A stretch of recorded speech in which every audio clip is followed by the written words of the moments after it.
Salam sejahtera bagi kita semua. Apa kabar di hari ini? Diharapkan kalian semua dalam keadaan sehat dan senantiasa dalam berkat dan pelindungan Tuhan. Sebelum kita lanjut, subscribe, like, dan komen channel ini. Dan untuk pelajaran pendidikan Pancasila kelas 10, sekarang kita akan bahas di elemen Bhinneka Tunggal Ika, unit 2, mengenali, menyadari, dan menghargai keragaman identitas. Sebagai makhluk sosial, ciri yang melekat pada manusia adalah keinginan untuk melakukan interaksi satu dengan lainnya. Interaksi sendiri berarti hubungan timbal balik yang dilakukan baik antar individu, antar kelompok, maupun individu dengan kelompok. Dalam interaksi, ada proses mempengaruhi tindakan kelompok atau individu melalui sikap, aktivitas, atau simbol tertentu. Orang akan mengenali yang lain melalui proses interaksi tersebut. Proses untuk mengenal yang lain yang juga dilakukan oleh manusia dalam kapasitasnya sebagai makhluk sosial bisa dijumpai melalui cara lain, yakni sosialisasi.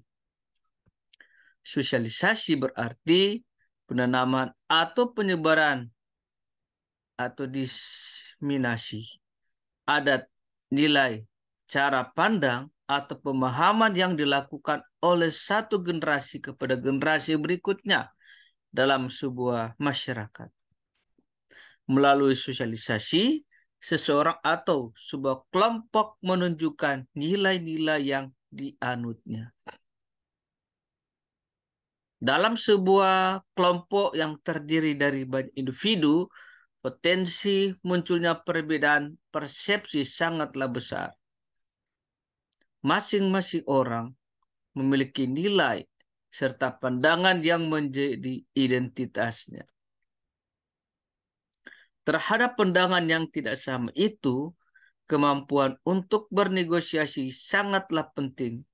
Satu anggota kelompok dengan anggota lainnya mencari titik temu agar ada satu identitas yang disepakati sebagai jati diri kelompok. Begitu juga yang dilakukan oleh mereka yang ingin bentuk grup atau kelompok yang lebih besar. Kelompok-kelompok kecil itu berunding untuk menciptakan satu identitas yang bisa mewakili semuanya. Identitas atau jati diri yang menjadi ciri dari kelompok besar itu bisa saja berasal dari nilai sebuah kelompok kecil yang kemudian disepakati oleh semua kelompok, atau ya bisa didapati dengan cara lain. Identitas itu betul-betul sesuatu yang baru yang tidak ada pada anggota kelompoknya. Terciptanya identitas kelompok dengan demikian mendapatkan pengaruh dari mereka yang menjadi anggotanya. Identitas sebuah grup merupakan hasil dari rumusan dan kesepakatan yang diharapkan bisa menjadi media bagi kelompok lain ketika hendak mengenalinya. Di sini kita bisa menarik dua hal penting, yakni jati diri dan keragaman atau kebinekaan. Mengapa kebinekaan menjadi tema penting dalam kaitannya dengan masalah identitas atau jati diri? Kita perhatikan bagaimana sebuah kelompok terbangun. Jika ada 10 individu dalam satu kelompok, itu berarti ada 10 cara pandangan atau pendapat tentang apa dan bagaimana menciptakan jati diri kelompok tersebut. Begitu pula ketika 100 kelompok hendak menciptakan jati diri untuk satu kelompok besar, kita akan mendapati 100 jati diri yang sedang berbincang tentang bagaimana menciptakan identitas bersama mereka. 10, 100 ribu atau seterusnya adalah representasi dari kebinekaan atau kemajemukan. Di dunia ini ada beragam identitas, baik identitas individu maupun kelompok. Identitas yang tercipta secara alamiah atau dibentuk secara sosial. Keragaman merupakan hukum alam yang harus disadari dan diterima oleh siapapun. Bangsa Indonesia sedari awal telah menyadari akan hal ini. Kita hidup dalam keragaman, tetapi ingat, tetap berada dalam payung yang bisa mengayomi kebinekaan ini. Inilah hakikat dari semboyan Bhinneka Tunggal Ika.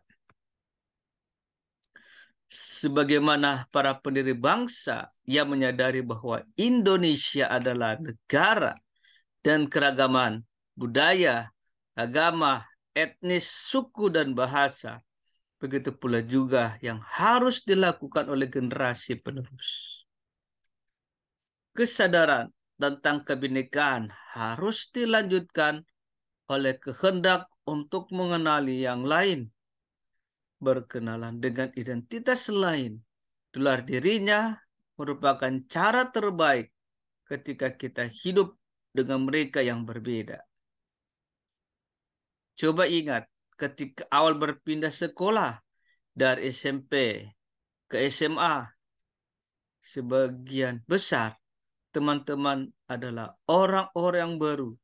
Guru-guru yang mengajar pun demikian. Menghargai keragaman adalah salah satu bentuk ketaatan kita pada hukum alam. Tuhan telah menciptakan manusia dengan segala keragaman identitas yang melekat padanya. Menyadari dan menghormati keragaman tak hanya sebagai cara mengenali sesama, tetapi juga memuliakan ciptaannya. Berapa jumlah suku bangsa, bahasa, dan suku di Indonesia?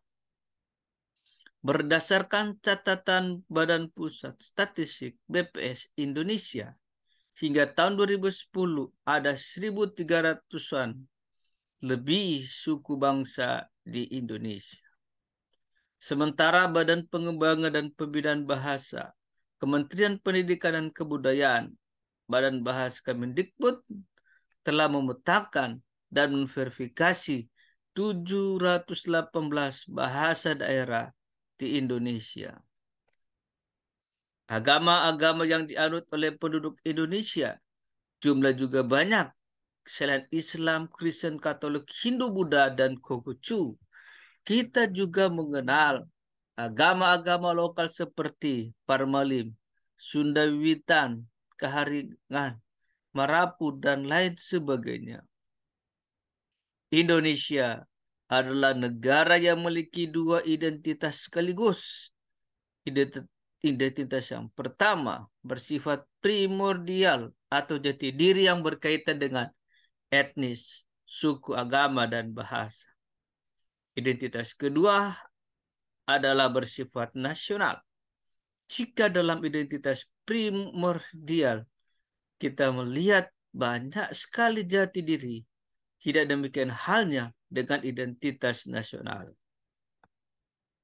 Dalam jati diri kita yang bersifat nasional itu, kita bersama-sama memiliki satu warna, satu identitas. Dengan begitu, keunikan Indonesia terletak pada keragaman sekaligus kesatuannya.